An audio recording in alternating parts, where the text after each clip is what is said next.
eso solo beneficia a los magnates. Y creo que en este momento histórico el presidente tiene que ver que los duros golpes son magnificados o creados, generados desde esos medios de comunicación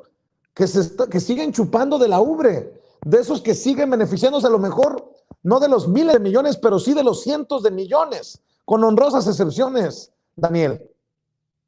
Sí, Vicente, desde luego, y lo señalaba Julian Assange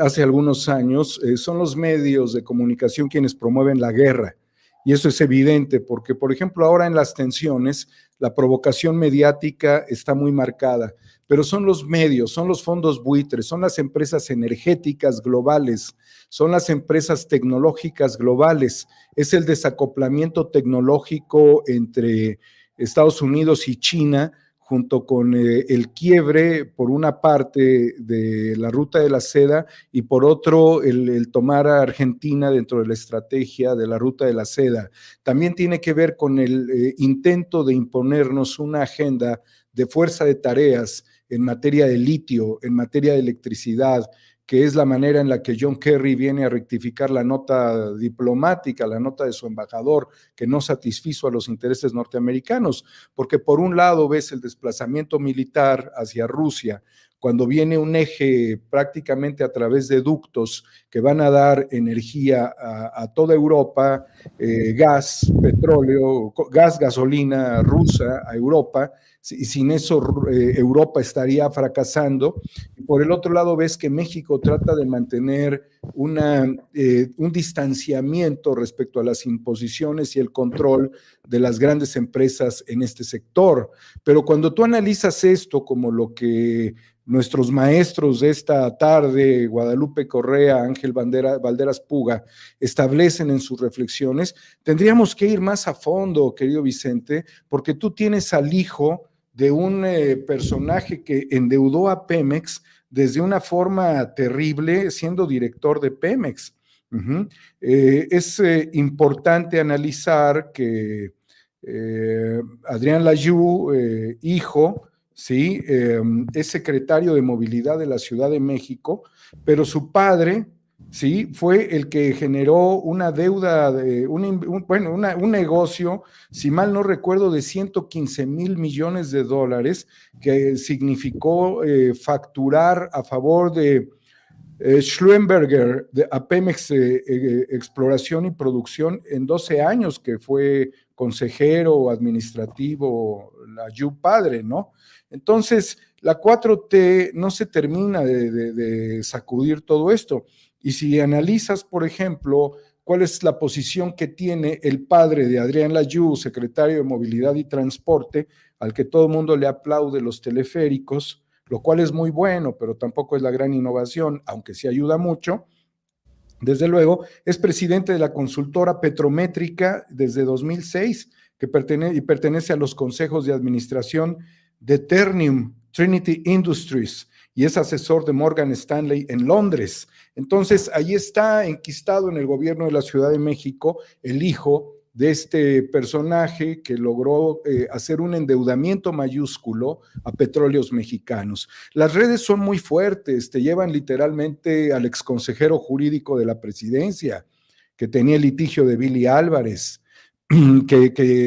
cuyos representados están prófugos de la justicia, la mayoría de ellos, que tiene también la protección como testigo, colaborador, no sé si la alcanzó, pero no hemos sabido nada realmente de Emilio Cebadúa, que es tan culpable de esta dramática estafa maestra, porque era prácticamente el oficial mayor de Rosario Robles en Sedesol y en Sedatu. Y él está en su casa, no sé si viéndonos, ¿verdad? A lo mejor está viendo una película en una plataforma de streaming, pero transfirió 11 millones en Las Vegas a su familia para hacer apuestas, para hacer juegos. Y por el otro lado ves que pues se detiene una orden de aprehensión o no se ve claro el tema de Riquín Canallín, ahora dicen Profugín, respecto a esta situación donde cambia de abogado en una estrategia y establece una diatriba desde el oráculo de YouTube contra la Cuarta Transformación. Entonces, los hilos todavía tienen mucha distancia que recorrer la 4T para poder jalar esto. Y te voy a decir por qué, Vicente. Te voy a decir por qué. Porque si estas cosas no se ajustan en la Cuarta Transformación, todos esos prófugos de la justicia en este momento, toda esta situación dramática que se le presenta a un periodista como Loret, que está contra la pared, toda la situación de que se caigan en el fango todos los que se dicen yo soy Loret, ¿sí? Terminará por generar una recuperación en una estrategia legal que pudiera tardar 5 o 7 años, en lo que llega un próximo gobierno, se distienden las cosas, tienes el caso de Elbester Gordillo, Duarte va a salir de la cárcel, Billy Álvarez va a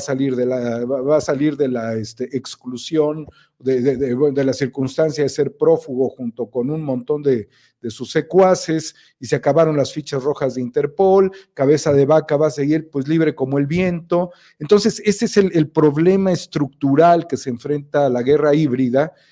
respecto a la inacción judicial y respecto al lawfare, porque aquí viene otra cuestión fundamental. Esto realmente es el drama estratégico. ¿Quiénes estaban al frente? Periodistas contra Cristina Fernández en Argentina. Jorge Lanata, un periodista así del estilo de Loret y del estilo de Joaquín López Dóriga, no digas más, es una mezcla de los dos, con ínfulas de super sabio. Este cabrón, que no se cansó de decirle yegua a Cristina Fernández y que le dijo que se iba a morir a la expresidenta de Argentina, te vas a morir, vas a quedar sola. Así eran sus consignas cuando Macri había llegado al poder. Estaba patrocinado por Paul Singer, administrador de fondos buitre desde Nueva York, y ellos también tenían el control del fiscal Nisman, quien había montado el lawfare contra Cristina Fernández de Kirchner, que después se suicidó porque no hay argumentos de que haya sido un homicidio, y se suicidó a pocas horas de ir a declarar la traición de Cristina por un tema que tenía que ver con la explosión de la Asociación Mutual Israelí en Argentina, que era un tema utilizado para encarcelar a Cristina Fernández. Entonces, a lo que yo voy, Vicente, en esta frenética intención de hacer reflexionar la importancia de este momento histórico para el país, es la recomposición de estas estructuras, en donde volveremos a ver a Loret después en Televisa, en 7, 8 años, si no se actúa, en donde Ricky Riquín Canallín volverá a contender en las elecciones, y donde quien va a actuar para un nuevo golpe a la democracia es Felipe Calderón. Bueno, pues ya que mencionas a Felipe Calderón,